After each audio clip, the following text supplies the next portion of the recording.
여러분 안녕하십니까? 오늘은 살며 생각하며 여섯 번째로 남을 미워한다는 것은 자신이 나쁜 사람이란 증거, 이러한 주제를 가지고 말씀을 드리도록 하겠습니다. 사람 중에 유난히 남을 미워하는 사람이 있습니다. 거의 모든 사람을 미워하는 성격인데 누구는 이래서 밉고 누구는 저래서 밉다. 심지어 가족들에게도 비난을 하면서 틀려먹었다고 들들 볶아 집안이 하루도 편할 날이 없습니다.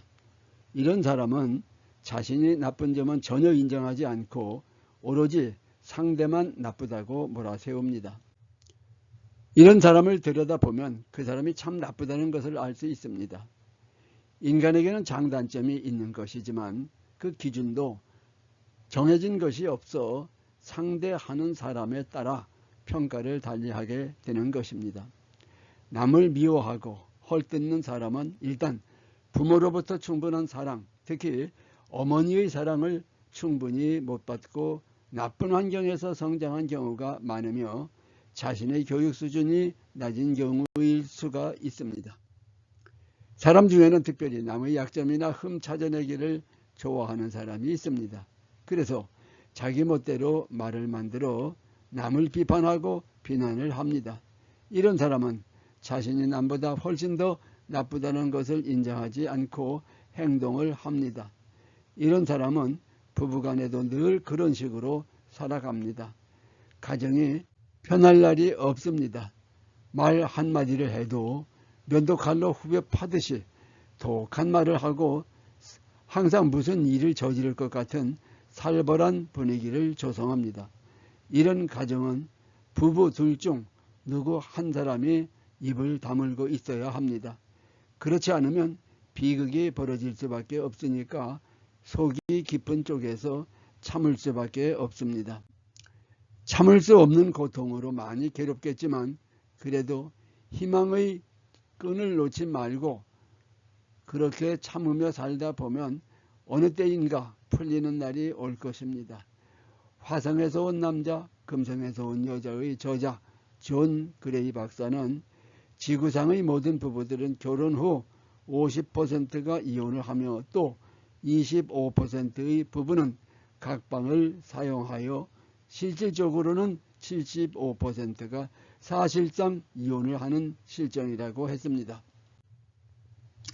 또 부부관계 연구자로 유명한 미국의 존 가트만과 줄리 슈워츠 가트만 박사는 미국에서는 결혼한 부부의 50% 이상이 이혼을 하며 포르투갈의 이혼율은 무려 70%에 이르고 또 미국의 재혼자 이혼율은 65%에 이르며 삼혼 커플의 이혼율은 75%나 된다고 합니다. 그렇다면 나머지 25%는 과연 행복해서 살까요? 그들 중에도 다른 부부들과 마찬가지로 절망과 불만, 고통 등이 있지만 내색을 하지 않고 묵묵히 참고 살아가고 있는 부부들이 많이 있을 거로 추측합니다. 유엔에서는 10년마다 세계 각국의 이혼의 시기를 조사해서 발표하는데 세계 각국의 이혼 시기는 결혼 후 평균 4년 차가 제일 많고 핀란드가 제일 빨라 3년 차라고 합니다. 열정의 기간은 결혼 후 8개월에서 24개월 동안 유지되고 그 후는 점차 식어간다고 합니다. 좀 오래된 자료이기는 하지만은 미국의 필라델피아에서만 1948년 1월 1일부터 1952년 12월 31일까지 5년 동안 부부 사이에서 발생한 살인사건으로 588명이 목숨을 잃었습니다. 이 중 41%의 여성이 남편에 의해 살해되었고 10%가 아내에 의해 피살된 것으로 나타났습니다. 필라델피아 단 한 곳에서만도 이 정도인데 미국 전체로 볼 때 얼마나 많겠습니까? 부부도 남녀관계입니다. 남녀는 본래 다르게 태어납니다. 신체 구조는 물론 다 아시는 대로 구조와 그 기능이 남녀가 전혀 다르며 그것은 일상생활에도 다를 수밖에 없습니다. 여기서 특별히 강조할 것은 남녀의 뇌의 차이점인 것입니다. 남녀의 뇌는 그 구조와 기능이 많이 다르다는 것은 대부분 알고 있는 사실입니다. 남녀의 뇌 구조의 차이는 부부 생활에 절대적인 영향을 줄 수밖에 없습니다. 뇌의 다른 점이 수없이 많지만 그 중에서 기억력의 차이로 불행해지는 경우를 들 수 있습니다. 남자는 특별한 의미를 갖고 말한 게 아닌데 여자는 자의대로 해석해서 평생 기억을 하고 특히 자기가 섭섭하다고 느끼거나 불쾌하게 생각한 것은 죽을 때까지 잊지 않고 반복해서 공격을 한다는 점입니다. 특히 남을 유달리 미워하는 여자는 비록 가족이나 특히 남편을 죽을 때까지 미워하는 경향이 있습니다.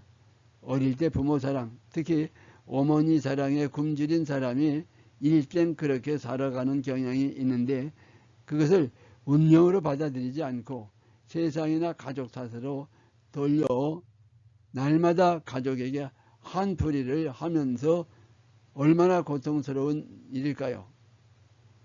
싸움도 습관이라고 했습니다.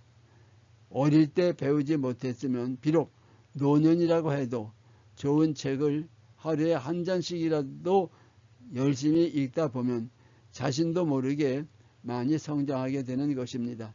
또 요즘은 사회복지관 등 여러 기관에서 저명 인사들을 초청해서 유익한 강연을 많이 해주고 있습니다. 평생 교육시대라는 것을 자각하고 젊으면 젊은 대로 늙었으면 늙은 대로 자신의 성장과 여생의 행복을 위해 끊임없이 인생 공부를 해보는 것도 큰 가치가 있을 것입니다. 인생이란 폭풍우가 지나가기를 기다리는 장소가 아니고 비록 비 속에서도 춤을 추며 즐기는 것을 배우는 장소다. 비비안 그린 미국의 작가가 한 말입니다. 지금 세상은 급변하고 있습니다. 세계의 여러 나라들에서 전쟁을 하고 있고 3차 대전을 일으키겠다고 협박하는 나라도 있습니다. 우리는 하루 앞도 예측 못하는 불안한 상황 속에 살고 있습니다. 이럴 때일수록 가족은 굳게 뭉쳐 서로 사랑하며 공동 운명체로서의 역할을 해야 할 것입니다. 그래야 사회가 안정되고 국가도 안정이 될 수 있습니다. 인간은 갈대와 같이 약한 존재다. 그러나 생각하는 갈대다. 파스칼이 말했습니다. 인간이면서 인간 이하로 살아가는 것은 가서는 안 되는 것입니다. 가정은 마음의 고향이라고 마티니가 외쳤습니다. 우리 모두가 가정의 평화와 가족의 행복을 위해 화목한 평화로운 가정을 만들어가면 어떨까요? 가화만사성, 가정이 화목하면 모든 일을 이룰 수 있다. 잊지 말아야 하겠습니다. 구독과 좋아요를 많이 눌러주시기 바라며 오늘 말씀 여기서 마치겠습니다. 경청해 주셔서 감사합니다. 다음 뵐 때까지 여러분 안녕히 계십시오.